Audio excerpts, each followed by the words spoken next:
everyone. In this class, I am going to discuss group 14 elements. The elements of group 14 consists of 5 elements. They are carbon, silicon, germanium,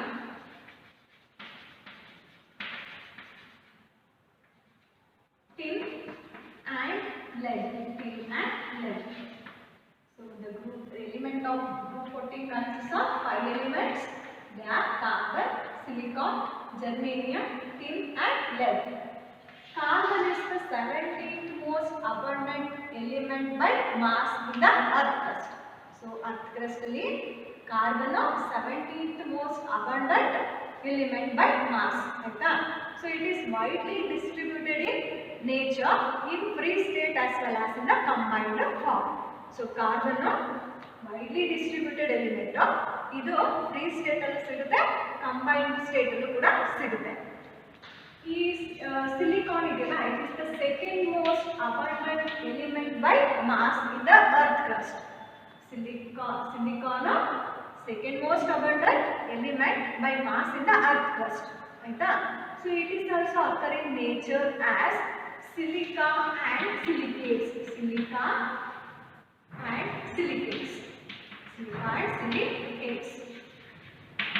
So group 14 elements ಯಾವ್ಯಾವುದು? group 14 ನಲ್ಲಿ ಬರುವಂತ elements ಗಳು ಯಾವ್ಯಾವುದು? Carbon, silicon, germanium, next tin ಮತ್ತೆ lead. ಇದಿಷ್ಟು 5 elements ಗಳನ್ನ ಏನಂತ ಕರಿತೀವಿ? ಗ್ರೂಪ್ 14 ಎಲಿಮೆಂಟ್ಸ್ ಗಳು. ಈ ಗ್ರೂಪ್ 14 ಎಲಿಮೆಂಟ್ಸ್ ಗಳಲ್ಲಿ ಕಾರ್ಬನ್ ಇದೆಯಲ್ಲ, it is the 17th most abundant element by mass in the earth crust. 17th most abundant element ಆಗಿರುತ್ತೆ. ಜೊತೆಗೆ it is widely distributed in nature. in free state ಅಲ್ಲಿ ಸಿಗುತ್ತೆ, ಜೊತೆಗೆ combined state ಅಲ್ಲಿ ಕೂಡ ಸಿಗುತ್ತೆ. ಯಾವುದು? ಕಾರ್ಬನ್. ಅದೇ ರೀತಿ ಸಿಲಿಕಾನ್ ಇದೆ, it is the second most abundant element by mass in the earth crust. So ಇದು ಕೂಡ it is present in nature as silica and silicates ಎರಡು ಫಾರ್ಮ್ ನಲ್ಲೂ ಕೂಡ ಎಕ್ಸಿಸ್ಟ್ ಆಗುತ್ತೆ. ನೋಡಿ, ಕಾರ್ಬನ್ ಮತ್ತೆ ಸಿಲಿಕಾನ್ ಇದೆಯಲ್ಲ, it is available abundantly in the earth crust. Carbon ಮತ್ತು ಸಿಲಿಕಾನ್ abundant ಆಗಿ earth crust ಅಲ್ಲಿ ಸಿಗುತ್ತೆ. But other elements are present in traces. ಯಾವುದು? ಜರ್ಮೇನಿಯಂ, ಟಿನ್, ಲೆಡ್ ಇದೆಲ್ಲ ಟ್ರೇಸಸ್ ಅಮೌಂಟ್ ಅಲ್ಲಿ ಮಾತ್ರ ಸಿಗುತ್ತೆ. ಸೊ ನೋಡಿ, ಈಗ ಕಾರ್ಬನ್ ಮತ್ತೆ ಸಿಲಿಕಾನ್ ಇದೆಲ್ಲ it is a non metal. Carbon ಮತ್ತೆ silicon is a non metal. Carbon and silicons are non-metals. And germanium is a metalloid. And tin and lead are metals. So carbon ಮತ್ತು silicon ಯಾವ್ದಾಗಿರುತ್ತೆ? ಅದು non metals ಗಳಾಗಿರುತ್ತೆ. Germanium is a metalloid. So metalloid ಅಂತಂದ್ರೆ it shows both the properties of non-metal and metal. ಎರಡರದ್ದು properties ನ germanium ತೋರಿಸುತ್ತೆ. Tin ಮತ್ತು lead ಇದೆಲ್ಲ ಏನಾಗಿರುತ್ತೆ? ಮೆಟಲ್ಸ್. ಸೊ ನಾನು ಈಗ ತಾನೇ ಹೇಳಿದೆ, ಕಾರ್ಬನ್ ಏನದು 17th most abundant element by mass in the earth crust. It is present in nature as ಅಂದ್ರೆ ಫ್ರೀ ಸ್ಟೇಟ್ ಅಲ್ಲಿ ಸಿಗುತ್ತೆ, ಕಂಬೈನ್ಡ್ ಫಾರ್ಮ್ ಅಲ್ಲಿ ಸಿಗುತ್ತೆ ಅಂತ ಹೇಳಿದೆ. ಸೊ ಫ್ರೀ ಸ್ಟೇಟ್ ಅಲ್ಲಿ ಕಾರ್ಬನ್ ಯಾವ ಫಾರ್ಮ್ ಅಲ್ಲಿ ಸಿಗುತ್ತಪ್ಪ ಅಂತಂದ್ರೆ ನೋಡಿ, ಕೋಲ್. ಇದು carbon is available in free state as ಕೋಲ್, ಡೈಮಂಡ್, ಗ್ರಾಫೈಟ್. ಸೊ ಇದಿಷ್ಟು ಕೂಡ ಫ್ರೀ ಸ್ಟೇಟ್ ನಲ್ಲಿ ಸಿಗುವಂತದ್ದು ಯಾವುದು? ಕಾರ್ಬನ್. ಅದೇ ರೀತಿ carbon is available in combined state ನಲ್ಲೂ ಕೂಡ ಸಿಗುತ್ತೆ ಆಸ್ ಹೈಡ್ರೋಕಾರ್ಬನ್ಸ್, ಜೊತೆ carbon dioxide and carbonates. So combined form ನಲ್ಲಿ ಕಾರ್ಬನ್ ಸಿಗುತ್ತೆ. ಯಾವ ಫಾರ್ಮ್ ನಲ್ಲಿ ಅಂತಂದ್ರೆ ಹೈಡ್ರೋಕಾರ್ಬನ್ಸ್ ನಲ್ಲಿ ಕಾರ್ಬನ್ ಡೈಆಕ್ಸೈಡ್, ಕಾರ್ಬನೇಟ್ಸ್ ಗಳು ಇದೆಲ್ಲ ಏನದು ಕಂಬೈನ್ಡ್ ಸ್ಟೇಟ್ ನಲ್ಲಿ ಎಕ್ಸಿಸ್ಟ್ ಆಗುವಂಥದ್ದು ಕಾರ್ಬನ್. ಸೊ ನೆಕ್ಸ್ಟ್ ಅದೇ ರೀತಿ ಸಿಲಿಕಾನ್ ಅನ್ನು ಹೇಳಿದೆ. ಸಿಲಿಕಾನ್ ಇರೋದು second most abundant element by mass in the earth crust. It is present as ಯಾವ ಫಾರ್ಮ್ ಅಲ್ಲಿ ಸಿಗುತ್ತೆ ಅಂತಂದ್ರೆ ಸಿಲಿಕಾ ಮತ್ತೆ ಸಿಲಿಕೇಟ್ಸ್ ಫಾರ್ಮ್ ಅಲ್ಲಿ ಎಕ್ಸಿಸ್ಟ್ ಆಗುತ್ತೆ. ಸೊ ಇದು ಜನರಲ್ ಇಂಟ್ರೊಡಕ್ಷನ್, ಯಾವ್ಯಾವ ಎಲಿಮೆಂಟ್ಸ್ ಗಳು ಬರುತ್ತೆ. ನೆಕ್ಸ್ಟ್ ಅದಾದ್ಮೇಲೆ ಅಕರೆನ್ಸ್ ನ ಹೇಳಿದೀನಿ. ಇದಿಷ್ಟ ಆದ್ಮೇಲೆ what is the general electronic configuration of group 14 elements. So group 14 element ಗೆ ಜನರಲ್ ಎಲೆಕ್ಟ್ರಾನಿಕ್ ಕಾನ್ಫಿಗರೇಷನ್ ಹೇಗಿರುತ್ತೆ?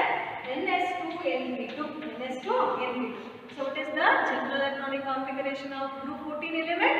NS2Np2.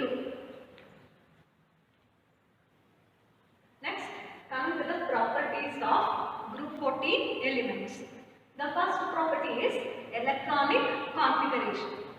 The general electronic configuration of group 14 element is ns2np2. So group 14 element consists of carbon, silicon, germanium, tin and lead. The electronic configuration of carbon is helium 2s2 2p2. Silicon is neon 3s2 tp2. For germanium argon 3d10 4s2 4p2. Tin 14 krypton 4d10 5s2 5p2. For lead xenon 4f14 5d10 6s2 6p2. So ನೋಡಿ ಈ electronic configuration group 13 ನಲ್ಲಿ ಏನೇನು ಓದಿರ್ತೀರೋ ಅದೇ ತರ same ಅಲ್ಲಿ ನಿಮ್ಮ group 13 ನಲ್ಲಿ P1 ಬರ್ತಿತ್ತು, ಇಲ್ಲಿ ಗ್ರೂಪ್ 14 ನಲ್ಲಿ P ನಲ್ಲಿ ಮಾತ್ರ ಇನ್ನೊಂದು ಎಕ್ಸ್ಟ್ರಾ ಎಲೆಕ್ಟ್ರಾನ್ ಆಡ್ ಆಗಿದೆ ಅಷ್ಟೇ. ಗೊತ್ತಾಗ್ತಿದೆಯಪ್ಪ? ಸೇಮ್ ಕಾನ್ಫಿಗರೇಷನ್ ಅಲ್ಲಿ P1 ಅಂತ ಬರೀತಿದ್ವಿ. ಸೊ ಇಲ್ಲೆಲ್ಲ ಏನು ಕರ್ಕೊಂಡು ಹೋಗ್ಬೇಕು ಔಟರ್ ನಲ್ಲಿ P ನಲ್ಲಿ 2 ಅಂತ ಕರ್ಕೊಂಡು ಹೋಗ್ತಾರೆ ಅಷ್ಟೇ. ಇನ್ನೇನು ಡಿಫರೆನ್ಸ್ ಇಲ್ಲ ಎಲೆಕ್ಟ್ರಾನಿಕ್ ಕಾನ್ಫಿಗರೇಷನ್ ಅಲ್ಲಿ. P ನಲ್ಲಿ ಒಂದು ಎಕ್ಸ್ಟ್ರಾ ಎಲೆಕ್ಟ್ರಾನ್ ತೋರಿಸ್ತಾ ಹೋಗ್ತೀರಾ ಅಷ್ಟೇ, ಆಯ್ತಾ? ಸೊ ಎಲಿಮೆಂಟ್ಸ್ಗಳು ಬೇರೆ ಬೇರೆ ಇರುತ್ತೆ. ಸೊ ನೋಡಿ ಇವಾಗ ಈ carbon, silicon, aluminium, germanium, tin ಮತ್ತೆ ಲೆಡ್ ಈ ಎಲಿಮೆಂಟ್ಸ್ಗಳಲ್ಲಿ ಔಟರ್ ಮೋಸ್ಟ್ ಶೆಲ್ ಅಲ್ಲಿ ಎಷ್ಟು ಎಲೆಕ್ಟ್ರಾನ್ಸ್ಗಳಿದೆಯಪ್ಪ? 4 ಎಲೆಕ್ಟ್ರಾನ್ಸ್. ಜೊತೆಗೆ ಔಟರ್ ಮೋಸ್ಟ್ ಶೆಲ್ ಕಾನ್ಫಿಗರೇಷನ್ ಏನಿರುತ್ತೆ? ns2np2. ಸೊ ಗೊತ್ತಾಗ್ತಿದೆಯಾ? ಇಲ್ಲೂ ಅಷ್ಟೇನೆ. A close observation of electronic configuration suggested that carbon and silicon have noble gas core. Germanium and tin have noble gas core with 10d electrons, and lead have noble gas core with 14f electrons and 10d electrons. Same group 13 ನಲ್ಲಿ ನೀವೇನು ಓದಿದ್ದೀರೋ ಏನೇನು ಕೊಟ್ಟಿದ್ನೋ electronic configuration ಇಲ್ಲೂ ಅದೇ ಬರುತ್ತೆ. So ನೋಡಿ ಈ ರೀತಿ ಏನಪ್ಪ ಮಧ್ಯದಲ್ಲಿ ಡಿ ಮತ್ತೆ ಎಫ್ ಎಲೆಕ್ಟ್ರಾನ್ಸ್ಗಳು ಬರೋದ್ರಿಂದ ಏನಾಗುತ್ತೆ? So this difference in electronic configuration affect the properties of all the properties of element present in group 14. So group 14 ಅಲ್ಲಿ ಬರುವಂತ ಎಲಿಮೆಂಟ್ಸ್ ಗಳಿಗೆ ಪ್ರಾಪರ್ಟೀಸ್ ಗಳು ಏನಾಗ್ತಾ ಹೋಗುತ್ತೆ? ಚೇಂಜ್ ಆಗ್ತಾ ಬರುತ್ತೆ due to difference in electronic configuration. So ಇದು ನಿಮಗೆ ಏನು ಕೇಳಲ್ಲ, what is the electronic configuration, general electronic configuration of group 14 elements ಅಂತ ಕೇಳ್ತಾರೆ, ns2np2. ಸೊ ಇದು ನೆನಪಿರಲಿ ಕಾನ್ಫಿಗರೇಷನ್. ನೆಕ್ಸ್ಟ್ ನೋಡಿ, second one is atomic and ionic radii. Atomic and ionic radii. So ನಿಮಗೆ ಆಲ್ರೆಡಿ ಗೊತ್ತಿದೆ ಗ್ರೂಪ್ 13 ಮತ್ತೆ ಗ್ರೂಪ್ 14 ಎಲಿಮೆಂಟ್ಸ್ ಯಾವ್ಯಾವುದು ಅಂತ. ಸೊ ಗ್ರೂಪ್ 13 ಎಲಿಮೆಂಟ್ಸ್ ಯಾವ್ಯಾವಪ್ಪ? Boron, aluminium, gallium, indium and thallium. So ಇದಿಷ್ಟು ಗ್ರೂಪ್ 13 ಎಲಿಮೆಂಟ್ಸ್. ಗ್ರೂಪ್ 14 ಎಲಿಮೆಂಟ್ಸ್ ಗಳು ಯಾವ್ಯಾವುದು? carbon, silicon, germanium, tin and lead.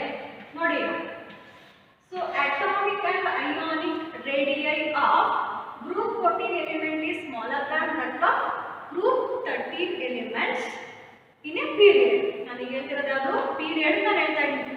atomic and ionic radii of group 14 element is smaller than that of group 13 element in a period due to decrease in atomic size.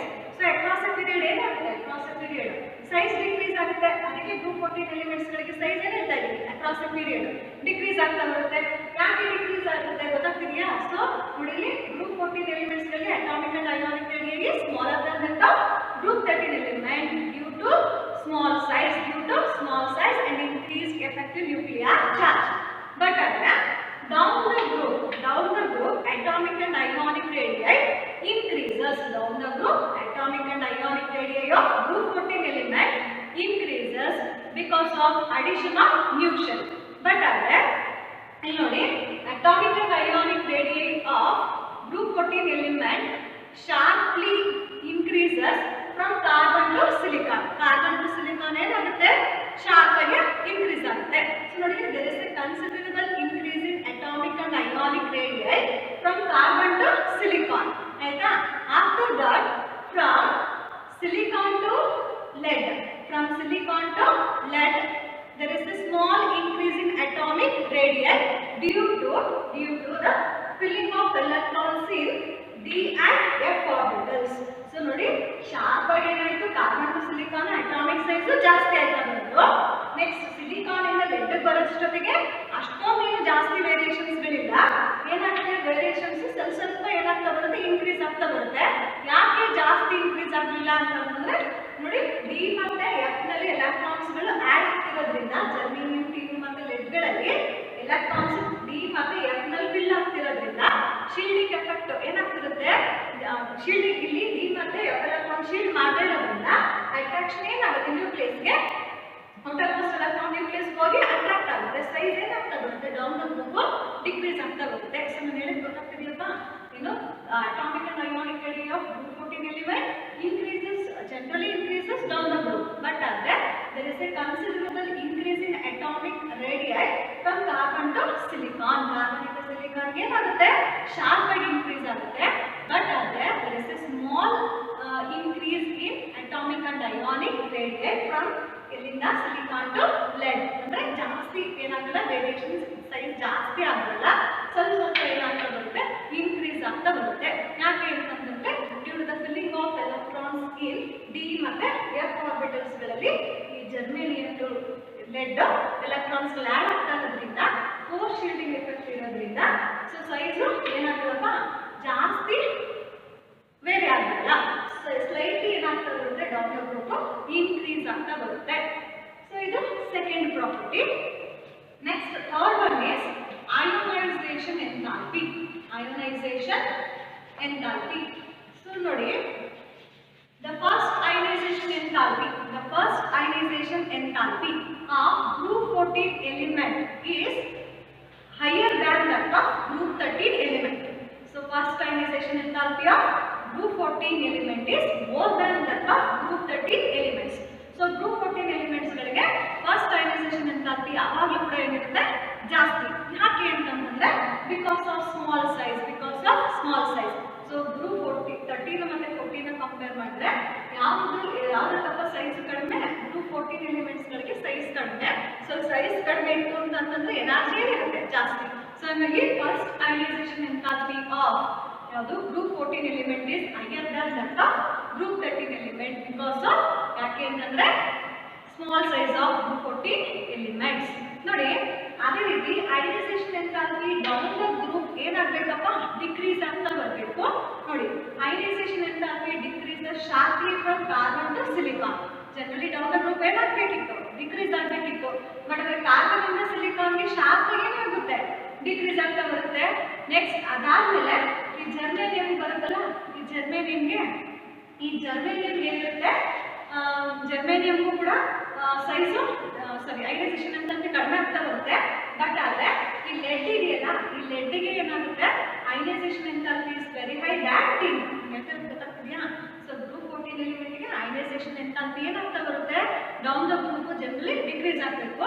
So ionization enthalpy decreases sharply from carbon to silicon and decreases and there is a small decrease in ionization enthalpy for ಯಾವುದಕ್ಕೆ, germanium to tin ಮತ್ತೆ ಏನಾಗುತ್ತೆ, decrease ಆಗ್ತಾ ಬರುತ್ತೆ. But ಆದರೆ ಯಾವುದಕ್ಕೆ, ionization enthalpy of lead is more than that of tin. Compare ಮಾಡಿದ್ರೆ ಲೆಡ್ಗೆ ionization enthalpy ಜಾಸ್ತಿ. ಯಾಕೆ ಅಂತಂದ್ರೆ due to the presence of d ಮತ್ತೆ ಎಫ್ ಎಲೆಕ್ಟ್ರಾನ್ಸ್. ಅದೇ ರೀತಿ due to force shielding effect of d and f electrons ಏನಾಗುತ್ತಪ್ಪ, size decrease ಆಗುತ್ತೆ. ಯಾವಾಗ ಸೈಜ್ ಡಿಕ್ರೀಸ್ ಆಗುತ್ತೋ, ಫೋರ್ಸ್ ಶೀಲ್ಡಿಂಗ್ ಎಫೆಕ್ಟ್ ಇದೆ ಯಾವಾಗ ಶೀಲ್ಡ್ ಮಾಡಿಲ್ವೋ, ಔಟರ್ ಎಲೆಕ್ಟ್ರಾನ್ಸ್ ಏನಾಗುತ್ತೆ, ನ್ಯೂಕ್ಲಿಯಸ್ ಹೋಗಿ ಅಟ್ರಾಕ್ಟ್ ಆಗುತ್ತೆ.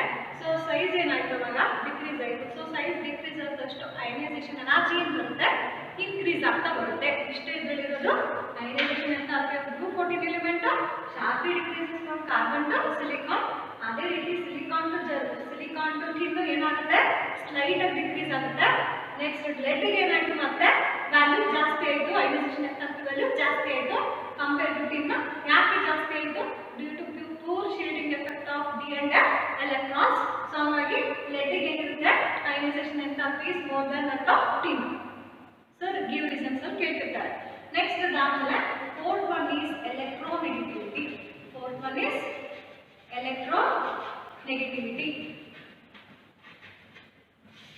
Generally, group 14 elements are highly electronegative in nature compare to group 13 because of small size. Group 14 ಎಲಿಮೆಂಟ್ಸ್ಗಳು ಹೈಲಿ ಎಲೆಕ್ಟ್ರೋನೆಗೆಟಿವ್ ಎಲಿಮೆಂಟ್ಸ್ಗಳು. ಯಾಕೆ ಅಂತಂದ್ರೆ ಸ್ಮಾಲ್ ಸೈಜ್ ಇರೋದ್ರಿಂದ.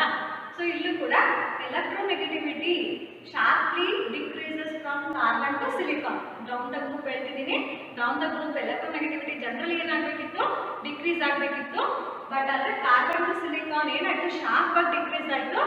Next then remains constant. ಏನಾಗುತ್ತೆ, ಜರ್ಮೇನಿಯಂ ಇಂದ ಲೆಡರ್ಗೆ electronegativity value remains constant because of, ಯಾಕೆ ಅಂತಂದ್ರೆ filling of electrons in d ಮತ್ತೆ ಎಫ್ ಆರ್ಬಿಟಲ್ ಅಥವಾ core shading effect of d and f. ಅದು ಡಿ ಮತ್ತೆ ಎಫ್ ಎಲೆಕ್ಟ್ರಾನ್ಸ್ಗಳು ಇನ್ನರ್ ಡಿ ಅಂಡ್ ಎಫ್ ಎಲೆಕ್ಟ್ರಾನ್ಸ್ಗಳಿಗೆ ಕೋರ್ ಶೇಡಿಂಗ್ ಎಫೆಕ್ಟ್ ಇರೋದ್ರಿಂದ ಯಾವುದಕ್ಕೆ ಗ್ಯಾಲಿಯಂ ಜರ್ಮೇನಿಯಂ ಟಿನ್ ಮತ್ತೆ ಲೆಡ್ ಈ ಮೂರಕ್ಕೂ ಏನಾಗುತ್ತೆ ಎಲೆಕ್ಟ್ರೋನೆಗೆಟಿವಿಟಿ ವ್ಯಾಲ್ಯೂ ಬಿಕಮ್ಸ್ ಕಾನ್ಸ್ಟೆಂಟ್. ನಾನು ಹೇಳಿರ್ಬೇಕಪ್ಪ, electronegativity group 14 element are highly electronegative in nature because of small size.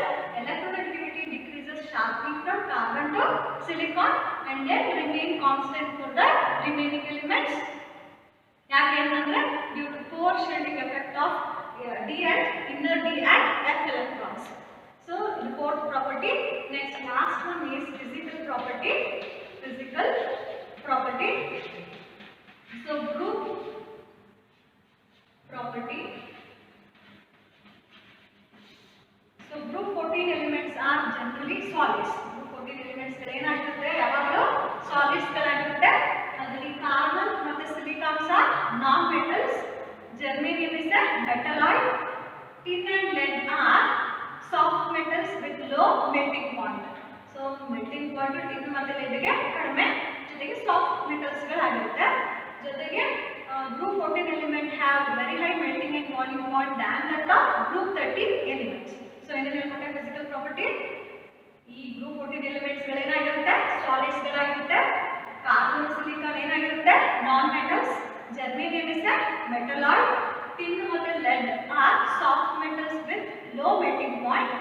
Group 14 element have very high melting and boiling point than that of group 13 elements. So these are the some physical properties.